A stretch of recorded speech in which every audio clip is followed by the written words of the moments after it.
guys, welcome back to another fitness related video. Today I will be reviewing PIIT28 2.0. Now if you haven't watched my previous video on PIIT28 1.0, I will leave a link down below so you can check that out first, because this video won't really make much sense until you watch the first one. So PIIT28 2.0 was a completely different experience for me from 1.0. I thought 1.0 was hard.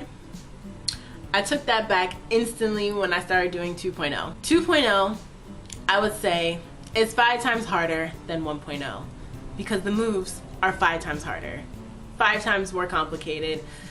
It's not fun. There are a lot of moves in both 1.0, but especially 2.0 that I've never done before, and my body felt it. 2.0 for me took longer to get used to because the intensity was way higher, in my opinion, than 1.0. Now, there were some moves in 1.0 that were in 2.0, but there were a lot of moves that are totally different and way harder, such as the Reptile Jumps. I've done Reptile Jumps before, but I've only done it a few times.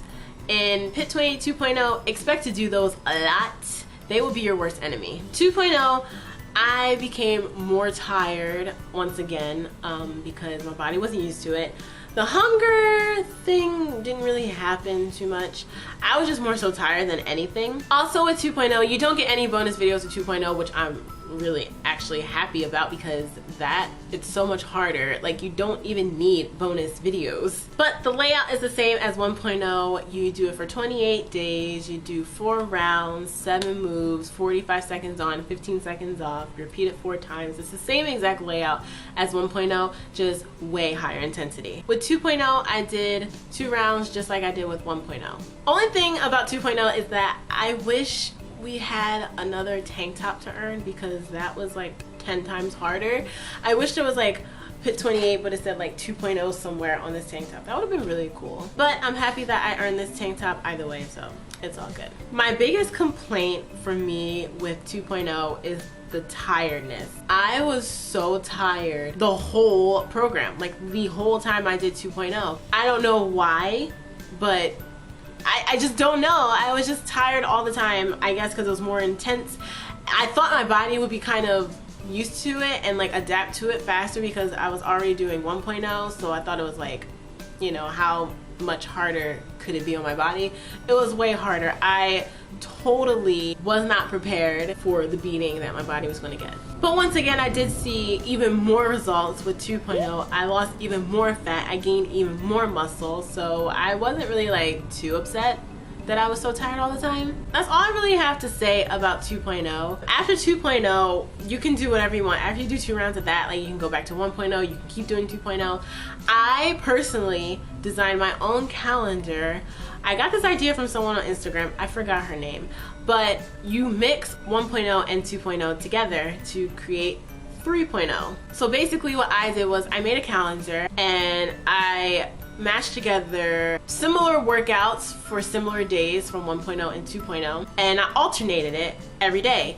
Like, I would do 4 rounds still, but I would do a 1.0 video for round 1 and round 3, and then I would do a 2.0 video for round 2 and round 4 every single day. I thought that was really cool to mix it up like that, to kind of like trick my body, but I don't know why, once again, I was still super tired. I actually got even more tired mixing it up with 1.0 and 2.0. I don't know why. My body just was like, I need to stop from PIIT. So unfortunately, I did stop doing PIIT after I did 2 rounds of the 3.0 calendar that I made up. I stopped doing PIIT and I went back to Pilates, which I'm doing now. Regular old calendars that she has for free on her website. I just had to listen to my body, you know. My body was like just tired all the time, and that was a sign that I needed to pull back from that intensity. Granted, my body did last a long time under like that harsh intensity, but I think it was like running it down over time. I just had to stop. I'm not done with PIIT. I will go back to PIIT maybe next month or the next 2 months.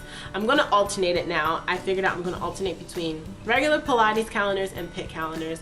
I just don't know if I'm gonna do every other month or every month switch it out, like Pilates 1 month, PIIT another month, back to Pilates. I don't know if I'm gonna do it like that, or every 2, every 3 months. I don't know yet, but I am gonna alternate it to keep tricking my body. I'm also kind of glad that I stopped doing PIIT because my body actually plateaued. I didn't see any more changes in my body, whether it was gaining muscle or losing fat. I didn't really see any more changes, which is why I stopped. Once you stop seeing changes, it's time for you to switch it up, because that means your body is too used to it. Even though I was super tired towards the end of my PIIT28 adventure, I have zero regrets for buying this program. Oh, I also forgot to mention, how could I forget? It's been so long ago, that's why.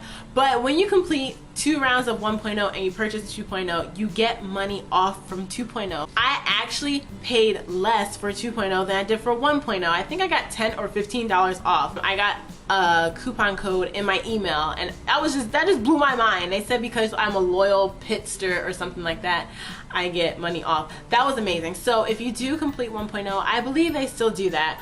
They will give you a coupon code in your email to get money off for 2.0, and you actually end up spending less for 2.0 than you did initially for 1.0. So that's pretty cool. But yeah, that's basically all I have to say about 2.0. I don't really have much to say because it's similar to 1.0, just harder. That's all it is. Once again, if you guys want to learn about PIIT28, I will leave the link down below so you can check it out. Thank you guys as always for watching, and I'll see you in the next one.